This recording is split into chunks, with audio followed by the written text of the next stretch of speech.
They just don't believe that we can do what we're doing. And understand, we're taking a theory and we're converting it to something that works. And we believe it's really going to work. We have proof along the way, every step of the way. So the barrier to raising money on that is just no one believes that. And then when you look at the cycle and the stage that we're at, it's we're too early for VC money or seed money, seed round AB. We're a little bit too far along for angel or excuse me, friends and family. Have you ever wondered what it takes to successfully raise money? I have worked with hundreds of capital campaigns across dozens of industries, and I'm here to share with you proven methods for raising money in record time and at the lowest cost, while also obtaining capital at the lowest price. My name is Karl Dakin, and welcome to Motivated Money. Hello, everyone. This is Karl Dakin with Motivated Money. This is a podcast where we are going to talk about raising capital. My guest who is with me here today is Ron Yeager with the company Provata, and we will get into some detail and background on Ron and his company and the cool things they're working on. At the moment, though, I'm going to remind everybody that the word motivated money is here for a reason. This podcast is intended to help you raise money quicker at lower cost, possibly reduce the cost of the capital that you need for your company. And in order to do that, one of the things we want to do is share with you knowledge about how to go about raising capital from people who are most likely to make an investment. Because if you're talking to everyone just because they have money, you'll find out that that is a slow, unforgiving process with not a lot of yield to it. And as entrepreneurs and business owners who are raising capital, you don't have an infinite amount of time to go out there and talk to people about raising money. So what I'm going to try to do is make the task of raising money shorter, less painful, hopefully with a higher success ratio. And we're going to get into that today on the topic of stakeholders, which is one of the key elements in the motivated money process. So Ron, if you would, for everyone who's listening in and watching this podcast, give me a little information about yourself, and then let's talk about Provata for a while. Okay, sounds good. Thank you, Karl, and hello to everybody out there. My name is Ron Yeager, and I can best be described as a serial entrepreneur. I worked for a large corporation, United Parcel Service, and I worked there for over 16 years. I left there in early 2000 on good terms. I wanted to become an entrepreneur, and I started up the first company with a friend. We were an application service provider, Prentice Technologies, and we ran for just over 2 years. Then we exited. And since that time to current, I've been involved with 5 additional companies. And, as an entrepreneur in several different industries, including aerospace, women's fashion, packaging products, and that's it. So currently, I'm the CEO and co-founder of Provata, and we are working on a software tool that can find all faults in software code. And that's what we started Provata in October of last year. Prior to that, we were Emandera. And then we restructured the company, and now we're here today as Provata. So, Ron, for those of us who are not geeks, who are not software architecture experts or any other label that applies to that, when you say you have an assessment tool for finding faults in software, what the heck does that mean? That means we're going to do something that's never been done before, Karl. What it is, the whole theory of what our company is based on was founded in the 1990s by 2 gentlemen in particular, Dr. Anthony Pizzarello and Dr. Oris Friesen. And in 1997, they had a company called Poritis Corporation. And what Poritis was tasked with and what they did is they came up with the workaround for the upcoming Y2K issue in the year 2000. And they were successful with government as customers and private companies as customers. But the amount of software processing power and the amount of manual labor to continue using this and make it a true commercially viable was just prohibitive. So they shelved that. And so then they came out again in the 2000s, in the mid 2000s, maybe 2010, with their new theory called software integrity assessment. And as recently as 2020, they published a book on that called Software Integrity Assessment. And it's a guide for software maintenance and development. So software is written by humans, and there's a major fault that can disrupt a program. In every 700 lines of code, there's at least one fault that could take down the system. So Ron, let me put on Yep. my translator hat here. Okay. For those of us who maybe are not as smart as a fifth grader. So a fault is basically it's a flaw, or it's an error in the way that computer code operates, which causes it to do something you don't want it to do.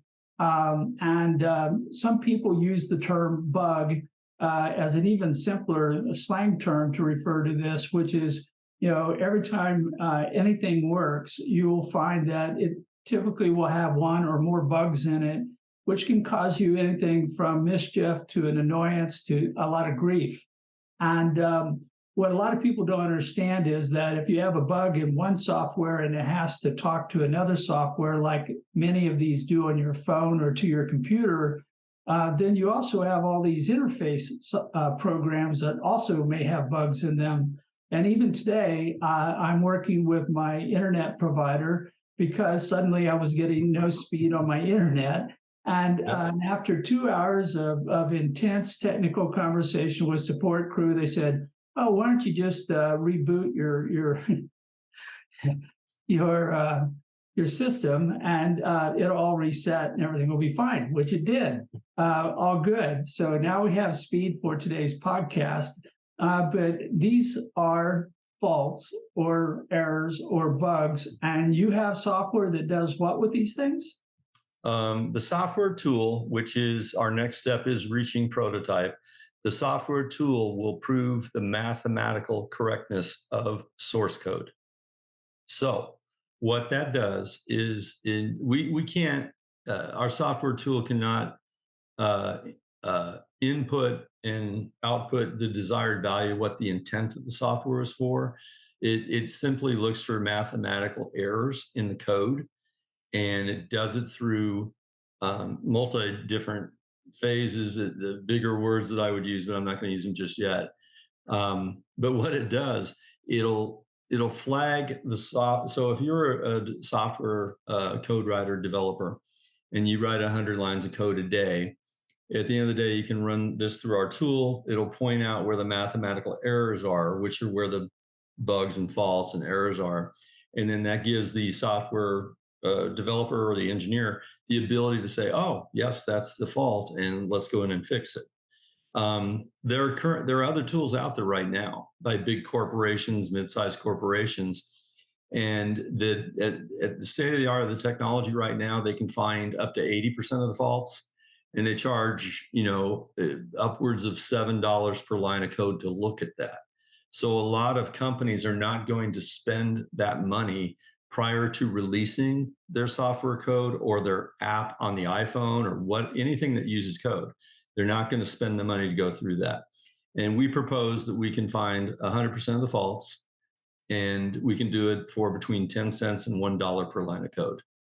Yeah. So put this in the aggregate. What is the impact of all these faults, all these errors and bugs on the software industry and on the world in general? What price tag could we assign to all this? Well, companies such as Gartner and other entities have assigned a price tag to it. if we could fix all the faults in the United States, for instance, we could address all the faults in the private sector and government. It we think, and we're just quoting other sources, we think it can add 1 trillion to the gross domestic product. It can save it that much. But the savings are not just monetary, but monetary is a big one. But it's also, if the code works correctly when you deploy it, then it gets deployed quicker. You don't have to spend a lot of time testing after it's deployed. So then whatever the entity is, they can begin work on the next project. So it causes it to be released faster. Yeah, so beyond improving the speed of generating new code, its accuracy in operation, reduced downtime. It might have avoided the 2 hours I had to spend this morning with my internet provider, which I consider to be a cost to me. I'm very much I'll call it a prospective fan of the software as soon as it becomes available. So here you are in a company, it's gone through a couple changes and so forth, and it's got a long technical evolution that's brought you to where you are today. And so along this path, I'm going to have to assume that at some point you're raising money, which is what this program's about. So where are you at today in raising capital, and what are the challenges you're currently experiencing? Okay, good question, Carl. And I want to address something you just said. Your 2 hours you spent with your internet provider today was actually 4 hours, because it was 2 hours that you spent with them and then the 2 hours of lost opportunity cost. Okay, so it's 4. There you go. I'm feeling worse already. Well, take your issue and magnify it to a company like AT&T that's trying to deploy something. So it's exponential, really, the savings. Where we're at today, we have a proof of concept article that we've demonstrated. We demonstrated to our technology mentors, Dr. Anthony Pizzarillo, Dr. Oris Friesen, and they were very ecstatic to see that. We are self-funded. I have a partner, Brian Smith, and myself. We've put the money in the company right now. We have been in front of individuals and entities I'm here based in Scottsdale, Arizona. So we have spoken to Desert Angels, and they're an angel investment group with maybe 150 angels that listen to what they have. We didn't pitch to them yet, but we did talk to them ahead of time, and they thought that the only people they had in their group that could even understand what we're doing netted down to 2 different people. And they looked at it and they didn't understand it. Other folks we talked to with regard to raising money, they just don't believe that we can do what we're doing. And understand, we're taking a theory and we're converting it to something that works. And we believe it's really going to work. We have proof along the way, every step of the way. So the barrier to raising money on that is just no one believes that. And then when you look at the cycle and the stage that we're at, we're too early for VC money or seed money, seed round AB. We're a little bit too far along for friends and family. We're looking at some angel investments. One of the most recent things we've completed was an application to the National Science Foundation for a grant. And we're going to hear back from that probably by the end of the year. And that's underneath their human computer interaction grant. And, we're confident about that. But if that goes through, that's a phase 1 grant. Then we're still going to need investment money to bridge that gap. And then, if we get the phase 1, we're likely eligible for the phase 2 NSF grant. So that's where we're at. We're comfortable where we're at because we're still moving forward and we're still developing the prototype. But that's a snapshot of where we're at. Yeah, so what Ron has described are 2 types of investors that a startup, particularly a high-tech startup, might want to consider. One are what we call common investors who are looking for a return on their investment. And they have basically a single metric that they use in evaluating an opportunity for investment, which is how much money they're going to make on top of the money that they invest. The other group that he's talking about, though, is the government. The government actually is an investor candidate as well, particularly where it's a technical innovation that will not only solve a technical problem, but it will solve a problem of the government. And those of you who are familiar with the software industry are also familiar with the fact that one of the largest builders of software and users of software is the government. That's at the federal, state, and local level. So when a bug or a fault shows up in a code, they, like me this morning, are going to have a bad day and they're going to experience a loss. So the government is another source of capital for people. And one of the benefits of getting a grant is it does not take up any of your ownership of your company. It puts you in a position where you can get the money, you perform a contract. So in some ways, it's more a contractual revenue type of capital than it is a pure grant. But nonetheless, you don't give up ownership. So that's a bonus from getting money from that source. So with that, Ron, what I wanted to talk about today is what is a stakeholder? And the definition we use in the motivated money process is a stakeholder is anyone who will benefit from the success of your organization without having to make an investment. So they're going to benefit no matter what happens. But because they already have an interest in your success, a self-interest in seeing you succeed because it's going to benefit them, then this means that if they make an investment, they now get two benefits. They got the benefit of the investment, the ROI, plus they get whatever benefit would have accrued to them from your success. So I want to talk with you, Ron, about who might be a stakeholder. If you look out at the world, we've identified common investors and we've identified the government and government agencies already. But who else might benefit from the success of your organization? Who would be the big winners in the lottery here when you guys are ready to go to market? Yeah, great question again. And there's a range of answers to that, Karl. One thing really quickly on the grant, when you do receive a grant and when you put your proposal in for the grant, that money needs to be used specifically for what your proposal stated. So I wanted to put a fine point on that. With regard to stakeholders, I've talked to my business partner, Brian Smith, about this just in the last few days.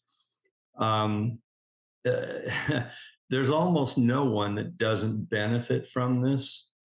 And, I did over the last 3 years, we've done some customer surveys with major corporations at the C level and to see what they would need, what would make their life easier. And they're not necessarily, they're not investors in any way. They would purchase the product, they'd purchase the software tool. So on a smaller level, it could be, people that design apps for your iPhone.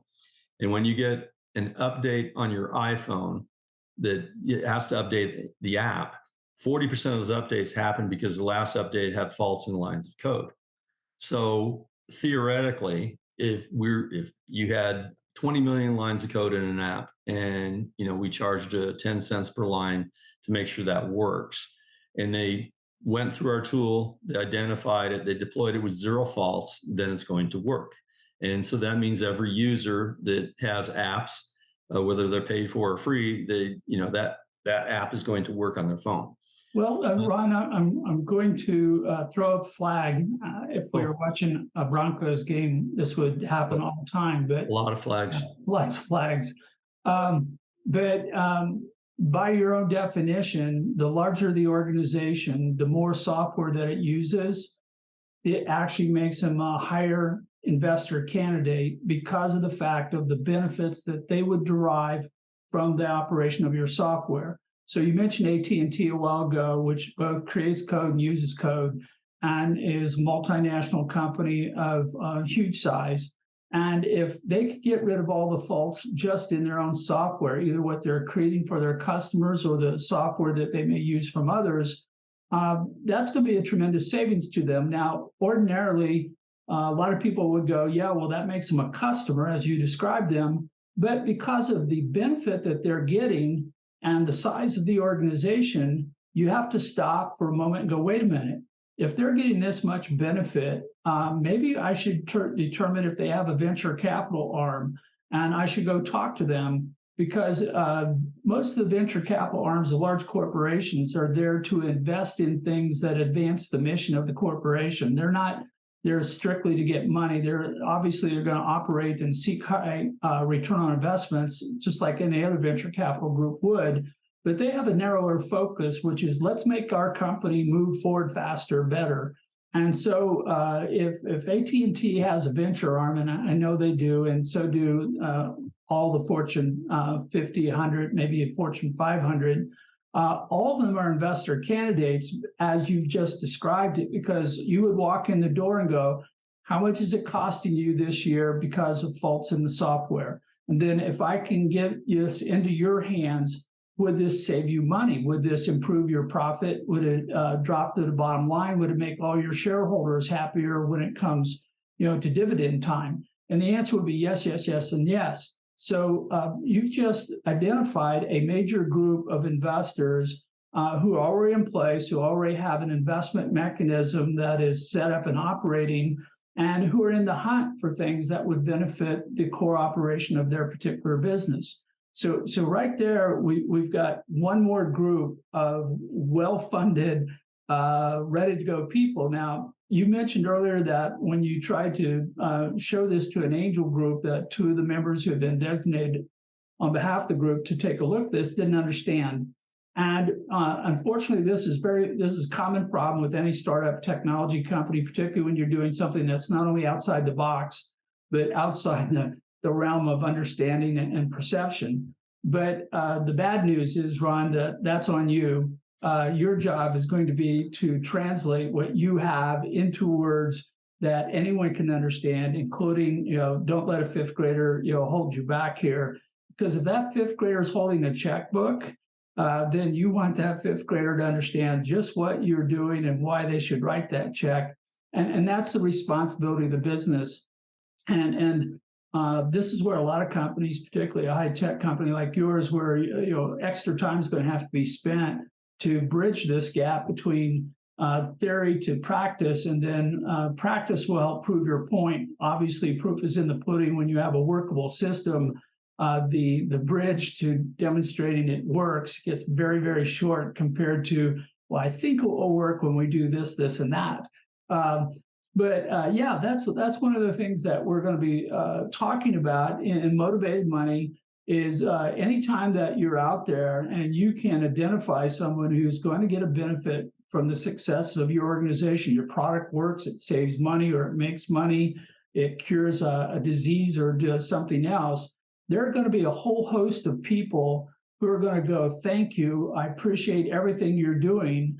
And at that point, you stop in doing your capital campaign strategy, go, wait a minute, I have this group over here who only benefit if they invest in my opportunity, and I have to find them, educate them, and convince them to come on board. But over here, where I've got a group who understands that I'm benefiting them, they're already on board. They may need to know you exist. You may need to educate them on what the benefit is. You may need to help them quantify. Those are all good things, but this, I think you framed it very early in our discussion today. Everyone on the planet is going to benefit from the success of your company. Now, the benefit may be very small. If I happen to have a cell phone and I'm in South Africa and that's my totality of my computer involvement in the world, I'm still going to benefit. I just may not have the money by myself as a consumer to make a big splash, but someone upstairs from them in their distribution channel, someone who is experiencing the loss side by side with them when their phone doesn't work or the new app doesn't open, all those people are potential candidates. And what we're going to talk about in a later episode of the Motivated Money podcast is the question of how do you prioritize?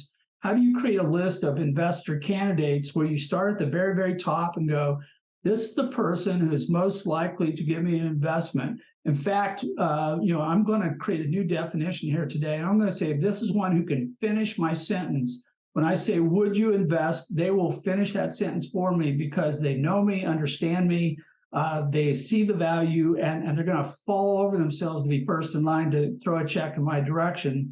And primarily because of the benefit, not because of the ROI. And this is a big distinction.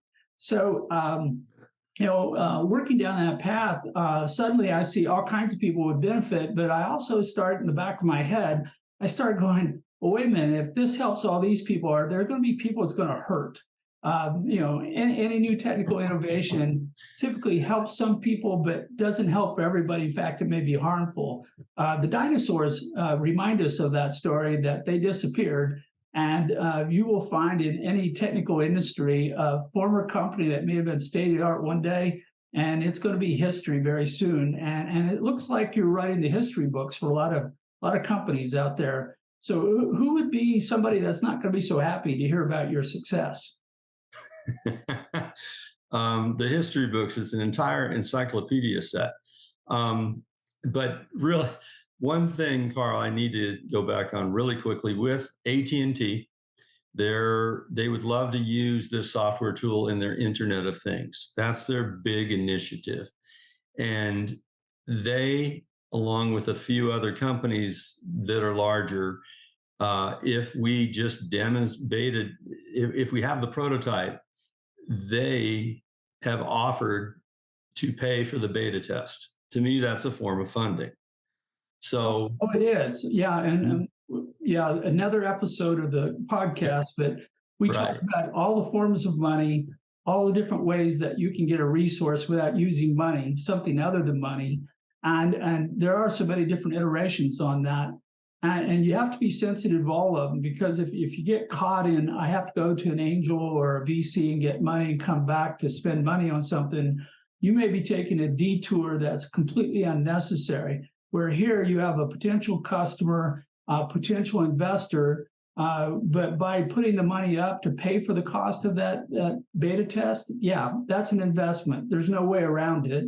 That's a gold star investment because you may get that without giving up equity, and they're going at risk earlier in the life cycle of your technology. So that's all really good stuff.